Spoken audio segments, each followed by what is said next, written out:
Assalomu alaykum azizlar. Bugungi real testimiz obyekti BYD Song Plus Champion elektromobili.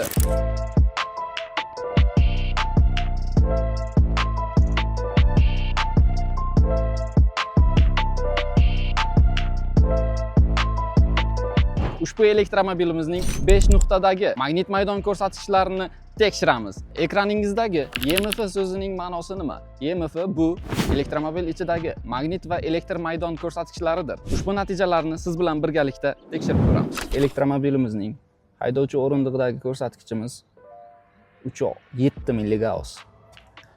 Haydovchi oyoq osti ko'rsatkichi 3.9 milligauss. Markaziy konsoldagi ko'rsatkichimiz 3.6 milligauss. Monitorimizdagi ko'rsatkichimiz 4.4 milligauss. Yon o'rindig'imizdagi ko'rsatkichimiz 4 milligauss.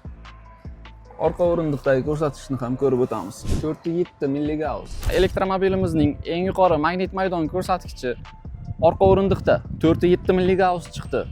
BYD Song Pro gibrid elektromobili bilan solishtirganimizda uning ko'rsatkichi eng yuqori haydovchi oyoq ostida edi. 6.7 milligauss. 2 milligaussga BYD Song Plus Champion elektromobilining ko'rsatkichi pastroq. Xavfsizlik nuqtai nazaridan aytadigan bo'lsak, 2000 milligaussgacha xavfsiz hisoblanadi. BYD Song Pro gibrid elektromobilining eng yuqori ko'rsatkichi haydovchi oyoq ostida edi. 5 milligauss. Oradagi farq 0.3 milligaussga BYD Song Plus Champion elektromobilimizning ko'rsatkichi pastroq. Aytgancha, elektromobilingiz ichidagi magnit maydon ko'rsatkichi qancha past bo'lsa, shuncha yaxshi.